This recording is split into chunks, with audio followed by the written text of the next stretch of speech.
Hello everyone, welcome back to the channel. Assessment year 25-26 की ITR filing में ये 5 income यदि आप रिपोर्ट करते हैं तो दोस्तों आपको 87A की रिबेट नहीं मिलेगी।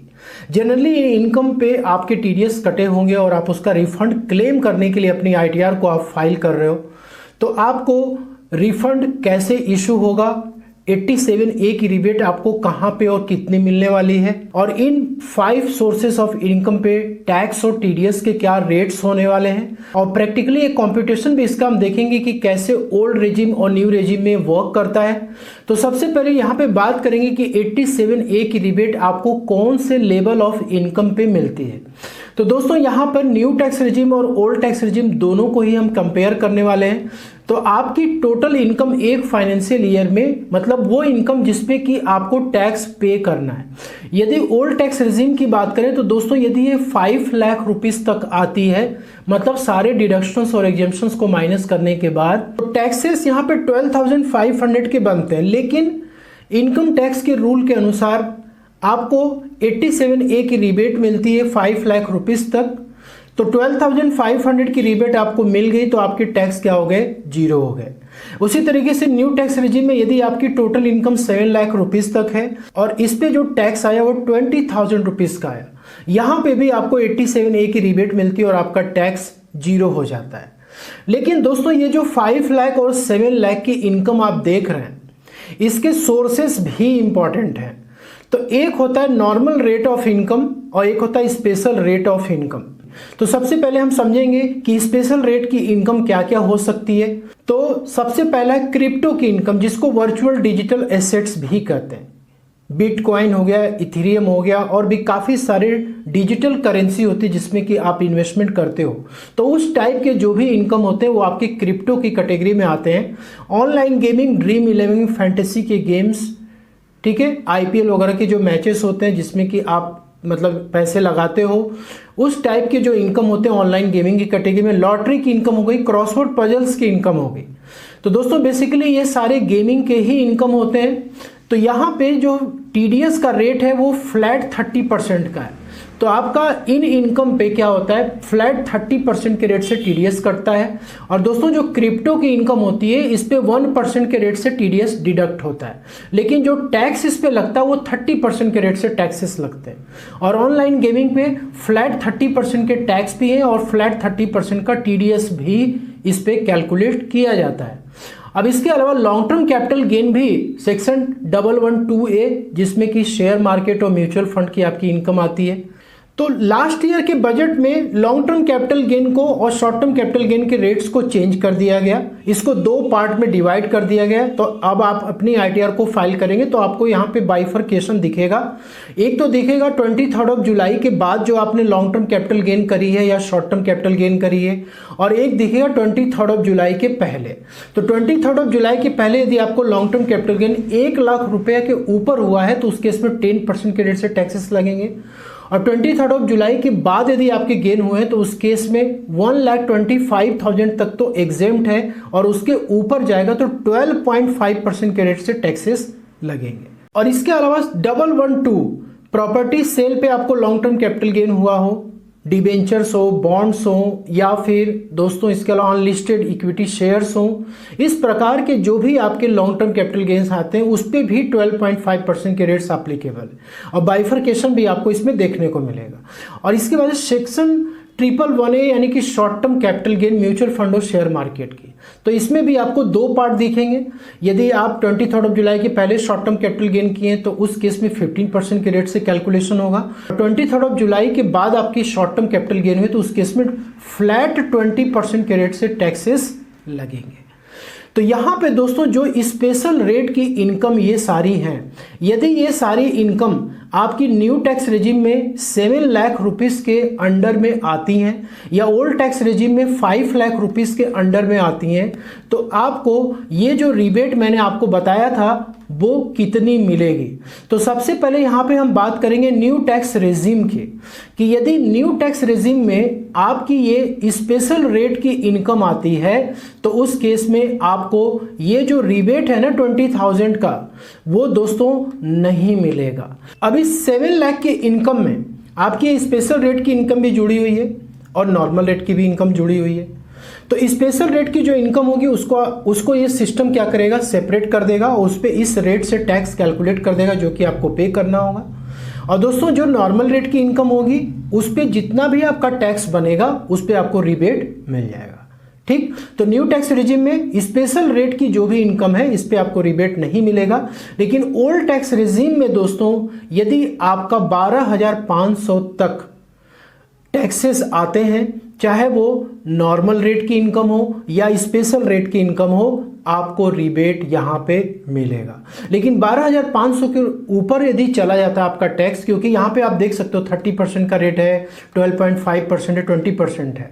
यदि ऊपर चला जाता है 12,500 के, तो उस केस में आपको टैक्सेस का पेमेंट करना पड़ेगा। अब प्रैक्टिकल एग्जांपल्स यहाँ पे हम समझेंगे जिससे कि आपको ये चीजें क्लियर हो सके। दोस्तों सबसे पहले जो कैलकुलेशन हम देखेंगे वो देखेंगे न्यू टैक्स रिजीम की। इसमें हमने क्या किया है, सैलरी की इनकम ले रखी है 4,50,000, ठीक है, और 75,000 का आपको स्टैंडर्ड डिडक्शन मिल जाता है। 3,75,000 इनकम फ्रॉम सैलरी आ गई। और इसके बाद यहाँ पे हमने लिया है short term capital gain mutual fund और शेयर मार्केट की, जो कि आप यहाँ पे देख सकते हो 5,000 रुपीज आ रहा है। और इसके बाद यहाँ पे long term capital gain 1112A का हमने लिया, म्यूचुअल फंड शेयर मार्केट का, इसमें है 25,000 का। तो दोस्तों यहाँ पे 1,25,000 तक क्या है एग्जेम्पशन आपको मिलेगा 23 जुलाई के बाद यदि आपने सेल किया हुआ है।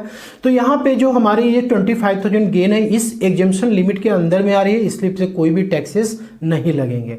ठीक है, अब इसके बाद income from virtual digital assets, मतलब कि जो क्रिप्टो मार्केट की इनकम होती है वो भी हमने यहाँ पे ले लिया 10,000 रुपीज। और इसके अलावा अदर सोर्सेज की इनकम यहाँ पे हमने सेविंग बैंक की इंटरेस्ट ले ली, और इसके बाद FDR यानी फिक्स डिपॉजिट की यहाँ पे इंटरेस्ट ले ली। ठीक है, तो अदर सोर्सेज की इनकम यहाँ पे एक टोटल आ गई। इसके बाद यहाँ पर अदर सोर्सेज में ऑनलाइन गेमिंग की भी इनकम हमने ले रखी है 15,000 रुपीज। इन सारे सोर्सेज को ऐड करने के बाद जो हमारी ग्रॉस टोटल इनकम आ रही है वो आ रही है 498,560। अब इसमें आप चैप्टर 6A का डिडक्शन न्यू टैक्स रिजिम में क्लेम नहीं कर सकते हैं, ठीक है, क्योंकि सिर्फ 80 CCD 2 का डिडक्शन आपको मिलता है, बाकी कोई डिडक्शन आपको नहीं मिलता है। और दोस्तों एक और डिडक्शन 80 CCH का जो अग्निवीर कॉर्पस के लिए आपको मिलता है, तो इस केस में कोई डिडक्शन नहीं है, इसलिए यहाँ पे दोस्तों जीरो हो गया। तब 498,560 की जो इनकम है इसमें नॉर्मल रेट की भी इनकम है और स्पेशल रेट की भी इनकम है। अब दोस्तों यहाँ पे जो टैक्स का कैलकुलेशन है उसको हम समझ लेते हैं। देखिए जो नॉर्मल रेट की इनकम है, जो कि मैंने आपको बताया कि सैलरी होगी, फिक्स डिपॉजिट की इंटरेस्ट होगी, सेविंग बैंक की इंटरेस्ट होगी, जो मेरे केस में था, इसमें टैक्सेस का कितना अमाउंट आ रहा है 7178, और शॉर्ट टर्म कैपिटल गेन पे 750 के टैक्स आ रहे हैं। और जो स्पेशल रेट की इनकम है जैसे कि लॉन्ग टर्म कैपिटल गेन वो तो एग्जेम्प्ट हो गया, वर्चुअल डिजिटल एसेट मतलब क्रिप्टो मार्केट की इनकम और ऑनलाइन गेमिंग की इनकम, इस पे 7,500 के टैक्स आ रहा है। टोटल टैक्सेस यहाँ पे हो गए 15,428 का। तो आप यहाँ पे देख सकते हो कि दोस्तों जो ग्रॉस टोटल इनकम है, मतलब इसको नेट टोटल इनकम भी आप मान सकते हो, ये 7 लाख रुपीज के अंडर में है। रिबेट टोटल 20,000 रुपीज का मिलना चाहिए, लेकिन यहाँ पे दोस्तों क्या है कि सिर्फ जो नॉर्मल रेट की इनकम है वो रिबेट में जा रही है 87A के, और बाकी जो स्पेशल रेट की इनकम है 8250 आप देख सकते हो इस पे रिबेट नहीं मिल रहा है। तो यहाँ पे 8250 प्लस 330 एजुकेशन सेस, टोटल दोस्तों यहाँ पे जो टैक्सेस का पेमेंट करना है वो 8580 का करना है, क्योंकि स्पेशल रेट पे कोई भी 87A की रिबेट नहीं मिल रही है, इसकी वजह से टैक्स का पेमेंट यहाँ पे करना पड़ रहा है। इसके बाद दोस्तों अब इसी कैलकुलेशन को हम ओल्ड टैक्स रेजिम में देखेंगे। यहाँ पे सैलरी की इनकम 470 की ली गई और स्टैंडर्ड डिडक्शन आपको 50,000 का मिलता है, 420 की यहाँ पे नेट सैलरी की इनकम आ गई। और इसके बाद यहाँ पे जैसे मैंने बताया आपको कि शॉर्ट टर्म कैपिटल गेन, यहाँ थोड़ा अमाउंट हमने चेंज किया हुआ है 3,500, और लॉन्ग टर्म कैपिटल गेन 25,000 जो कि एग्जेम्प्टेड है। और इसके बाद वर्चुअल डिजिटल एसेट्स यानी कि क्रिप्टो मार्केट की इनकम 10,000 जो कि आप यहाँ पे देख सकते हो। और इसके बाद interest on saving bank, interest on FD, ये अमाउंट यहाँ पे आ गया, ठीक है। और यहाँ पे जो ऑनलाइन गेमिंग की इनकम थी जो कि हमने दिखाई थी 10,000 रुपीज़, वो भी हमने ले लिया। टोटल यहाँ पे दोस्तों 5,37,060 का आ गया। और इसमें डिडक्शन चैप्टर 6 में 80 से में 20,000 रुपीज़ दिखा दिया गया। मान लीजिए LIC वगैरह का यदि आपका इन्वेस्टमेंट है, सुकन्या समृद्धि है, PPF वगैरह हो गया, तो आप ओल्ड टैक्स रेजिम में डिडक्शंस क्लेम कर सकते हैं। ठीक है। और 80 TTB का, तो दोस्तों यहाँ पे एक सीनियर सिटीजन का केस है, तो इस केस में आपको FD इंटरेस्ट और सेविंग बैंक इंटरेस्ट दोनों पे डिडक्शन मिलता है, मैक्सिमम 50,000 रुपीज़ का। ठीक है। तो यहाँ पे जो कि हमारे केस में 68,560 टोटल आ रहा है इंटरेस्ट का अमाउंट, तो 50,000 का यहाँ पे डिडक्शन मिल जाता है। यदि नॉर्मल सिटीजन होता तो उस केस में सिर्फ आपको 80 TTA का यानी सेविंग बैंक के इंटरेस्ट का डिडक्शन मिलता। ठीक है। तो यहाँ पे दोस्तों टोटल इनकम 46760 रुपीज़ की आती है। यहाँ पे देखिए टोटल इनकम कितनी आ रही है, 46760 रुपीज़। मतलब कि इस पे जो टैक्स का कैलकुलेशन होगा, स्पेशल रेट की भी इनकम इसमें है और नॉर्मल रेट की भी इनकम है। तो सबसे पहले तो नॉर्मल रेट की इनकम पे देखिए टैक्स कितना बना, 5928, शॉर्ट टर्म कैपिटल गेन 525 और स्पेशल रेट की जो इनकम है 6000 रुपीज़, इस पे टैक्स आ रहा है। अब यहाँ पे आप देख सकते हो कि टोटल टैक्स कितना आ रहा है दोस्तों, 12,453। हमने क्या बताया कि ओल्ड टैक्स रेजिम में 12,500 तक आपके टैक्सेस आते हैं, स्पेशल रेट की इनकम हो, नॉर्मल रेट की इनकम हो, तो वहाँ तक आपको 87A की रिबेट मिलती है। यहाँ भी दोस्तों आप देख सकते हो रिबेट आपको मिल गया और टैक्स कितना आ गया, 0 आ गया। ठीक है।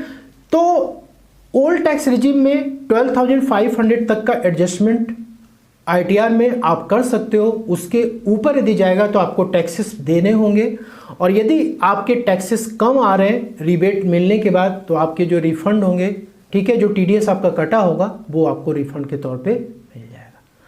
तो दोस्तों आई होप कि आपको ये क्लियर हो गया होगा कि 87A की रिबेट कौन से इनकम पे कहाँ पे नहीं मिलती है और कहाँ पे मिलती है और कितना मिलती है, और इसके अकॉर्डिंग आप अपनी प्लानिंग कर सकते हैं। आशा करता हूँ कि आपको वीडियो पसंद अच्छी लगे, लाइक शेयर जरूर करिए। मिलते हैं नेक्स्ट वीडियो में। Thank you so much.